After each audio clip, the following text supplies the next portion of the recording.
All right, welcome back to Radio Wasteland, and our guest tonight is Seth Breedlove, and our topic for tonight is On the Trail of Bigfoot, the Journey. Because when you make and try this, you're going to be like, oh my God, I can't believe I didn't know about this before. I noticed that you have made quite a few documentaries about mysterious critters, which I was really shocked, and a lot of them I'm just, oh man, I haven't heard of these movies, and this looks like a bunch of great stuff. So I guess the question on the Bigfoot front would be, why did it take you so long to get to the main guy? A lot of these are like lesser known characters in the world of cryptids, and Bigfoot's the big guy. Did you put it off on purpose, or was it just what was presented to you?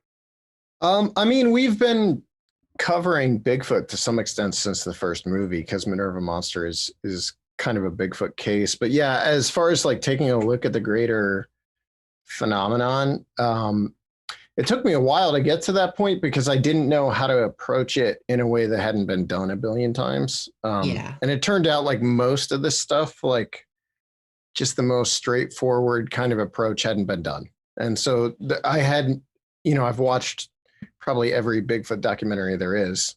And I hadn't seen one that really broke down the entire history of the phenomenon in a way that was, I guess, comparable to something like a PBS documentary, like Ken Burns. Like if this was my Ken Burns approach to Bigfoot. So the first series, On the Trail of Bigfoot, was really my stab at just telling the history of the subject and a little bit about like where it stands today. And then On the Trail of Bigfoot, the journey kind of picks up where that series left off and puts it in a very personal context, I guess, since it's directly about my interaction with the subject. So, was your interest in making these movies based in a belief or curiosity? Like, did you go into these things believing that they existed, or just wanting to know more? No, I think I'm first and foremost, I'm a storyteller. And so I'm traditionally looking for stories that appeal to me, and stories that inspire some sort of idea about how I can relay these stories to an audience that might never have heard them before. And so I don't come at anything as a believer or a skeptic or a whatever. I just am pretty much interested in relaying a story that I find fascinating. And I think that's one of the things that sets STM apart from a lot of, Discovery Channel shows or whatever you want to talk about. Pretty much all the mainstream paranormal content is sort of geared around, swaying people to belief or non-belief. And I'm not really interested in swaying people one way or the other. I just want to tell a story. The draw for me is it definitely it revolves around, I guess, my interest in just telling stories that involve these subjects that so many people find fascinating. But I mean, I'm not in the camp that believes you have to consider cryptids or UFOs or whatever real or not real to enjoy the stories. Like they're the entire series, Small Town Monsters, was kind of built around the idea that these stories are part of the history of the areas where they take place, and that they inform the culture of those communities. And that was what originally interested me in making these movies, was to, I guess, explore how, something like a regional Bigfoot case could impact the culture of a community. And so that's the draw for me, much more than like, is Bigfoot real or not real? I mean, personally, I believe Bigfoot's real, but I could care less if my audience does. Right. Yeah. Kara and I tend to be coming from the healthy skeptic level, pulled into this stuff just because it's. Who are you calling healthy? Yeah, it's just cool. It's cool to hear about, Yeah. That's what. But I mean, I'm open to the possibility, but Bigfoot is one of those ones that, there's a lot of arguments both ways, half the people would say there's no way that it could exist out there and we would have found it, and the other half say it could easily exist out there and we'd never find it, you know. In doing these things, when you get out to the wilderness, do you find that the magnitude is somewhat overwhelming?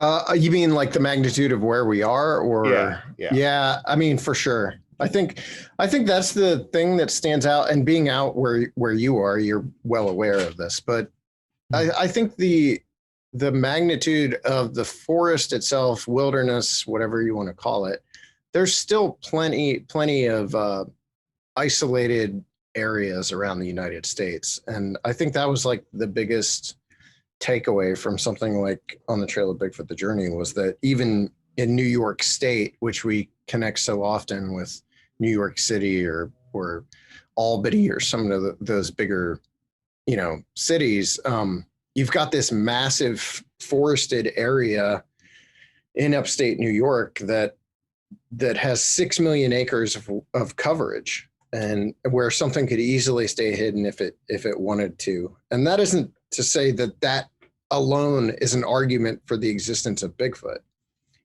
Sure. But certainly when we're out there, I mean, it is kind of eye-opening to discover how much land there is where there aren't people roaming all over the place or crawling on top of each other. I'm curious. You mentioned you mentioned a second ago you were interested in sort of the way that a cryptid case or a Bigfoot case sort of impacts a community. Mm-hmm. And I'm curious about that. I can't think of a whole lot of examples, but also don't know the topic super well. One thing I think of is like Point Pleasant and Mothman, you know, it's really big there. They have the whole festival and everything, but what's like some examples of that? Yeah, for sure. I mean, it can impact a community in a lot of different ways, and beyond.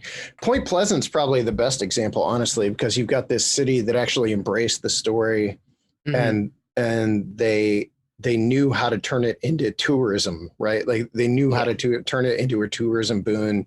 They embraced it to a level that most small towns do not.